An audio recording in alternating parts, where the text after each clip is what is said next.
Is there a secret connection between Sherlock Holmes and Arsene Lupin? Why did Omar Sy spend one day working at a subway station? And what's the hidden meaning behind Assane sniffing his father's gloves? Hi, I'm Joy. Let's dive in behind the scenes of Netflix's French overnight sensation. French Sherlock Holmes? There 1 minute and gone the next, a modern gentleman burglar is always one step ahead. One step ahead in the story, one step ahead in the ratings. The French Netflix series Lupin has become the streamer's most watched show internationally. Ever wondered if Arsène Lupin is real? Actually, he's a fictional character from an extremely famous French book series.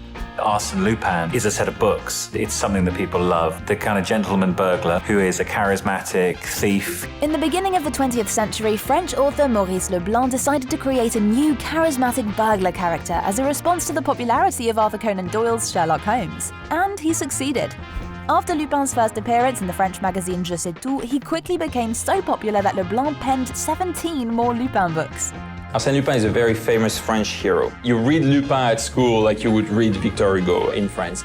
Basically, Lupin is a reversal of Holmes in almost every way, but we can't leave out the fact that they do have some similarities.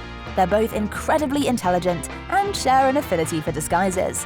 However, during an interview, Omar compared the gentleman thief to another character, the English spy James Bond. Can't say much about their similarities, but one thing can be assumed for sure. The series creator George Kay likely grew up reading and watching Bond instead of Lupin. How else can you explain that mind-blowing scene of crashing into the famous inversé pyramid of the Louvre with a Ferrari? But we'll get back to that later. Breaking the usual perception of Paris. We're all used to seeing Paris as the city of love, but the Lupin creators decided to take a whole new direction and show Paris as a modern city, with all its imperfections, cultural issues, and social problems. I think what's great about the show is that Paris really sits at the heart of this show. Omar Sy commented, "We wanted to show Paris as it is, the monuments, but also the suburbs. It was important to show Paris in its entirety. We didn't want it to look like a postcard." Breaking the usual perception of Paris included not only showing the city itself from another angle, but also showing important social issues. Netflix France decided to release a pretty controversial promo right before the show's premiere. In this short video, the directors decided to conduct a social experiment. In the middle of the day, Omar Sy went to the Musée du Louvre station in the heart of Paris, dressed in a simple sports jacket and construction shoes with only a fabric mask for disguise. He put a Lupin poster up in the middle of the station and no one even noticed him. Even though he's one of the biggest French movie stars, Omar Sy blended in easily, just like his character, Arsène Lupin. The actor even made several attempts to get noticed. He lowered his mask and intentionally exchanged a few words with passers-by, saying, "It's my first day." Bonjour. Pouvez m'aider? A few times people glanced at Omar Sy but didn't realize that he was the same celebrity on the big poster he'd just put up, which is pretty ironic, don't you think? And the actor concluded with, "You saw the poster, but did you really look at who put it down?" Despite being an amazing promotion, this video directly reflects one of the key issues highlighted in the show. Society tends to never consider the work of those who are dubbed invisible workers, like delivery guys, cleaners, drivers, etc. Indifference, lack of observation, and genuine care for those who surround us. That's what makes this invisibility a powerful weapon for crimes. That's what the story is about, and it's exactly what helped Omar portray his invisible character Assane, who's a prototype and, let's say, a follower of Arsène Lupin. Lupin was a keen observer of society, and we wanted Assane to be the same. He doesn't need much to disguise himself. He joins the type of people who don't get noticed, and he disappears, says Omar. Shattering the Louvre. Despite Lupin's fresh perspective on Paris, some of the legendary landmarks still play a big role in the show, and the chief location we see is the Louvre Museum, complete with its iconic glass pyramid. C'est vrai que le Louvre, quand même un décor grandiose. While filming overnight in the Louvre, the cast and crew had a lot of time to walk around and appreciate the art in between the shots. Il y a un moment donné comme ça où j'ai un petit éclair où je prends conscience qu'on est au Louvre et que je suis surtout dans la pièce où il y a la Joconde.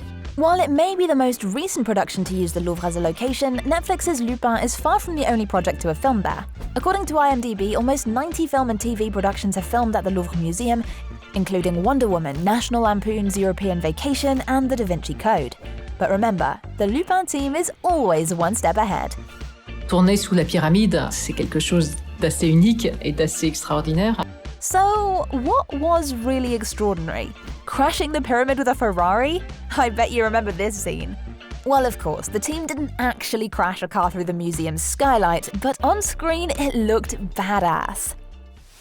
The hidden meaning behind the story. On its surface, Lupin is a slick heist story, but its deeper themes focus on class, race, parenthood, and a broken legal system that treats the ultra-rich differently than the lower classes.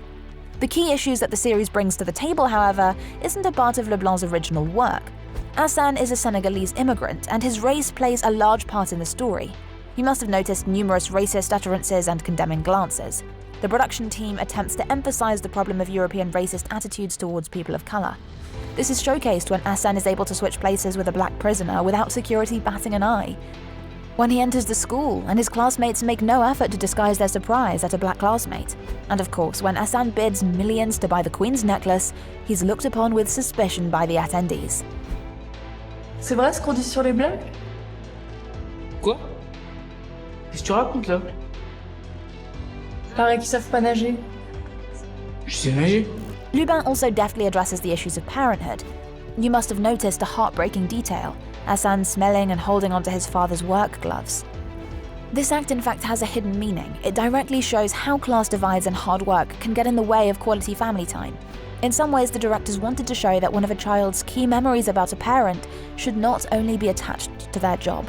Omar Sy hopes the show would not only discuss those issues, but also inspire viewers to engage with the original source material.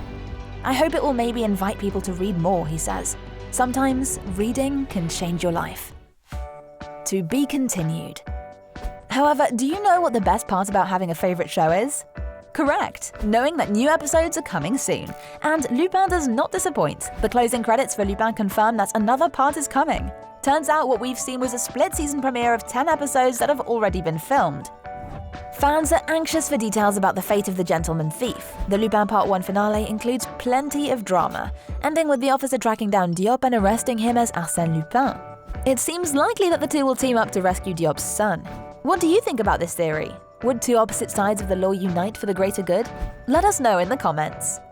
As Sy told Variety, Assane's main tool is his head. He has difficulties working with his feelings, his heart and belly. So now his son's in danger and he'll have to work with his instinct, and he never did. Lupin Part 2 may show a new side to Arsene, trying to be a family man, but it seems that whatever happens, he'll continue his same old ways as a gentleman thief, someone who's addicted to the thrills of disguise and a perfectly executed heist. Unfortunately, the release date remains unknown, so while you're waiting, why not enjoy another behind-the-scenes video on our channel? Like and subscribe for more. Thanks for watching, and stay awesome!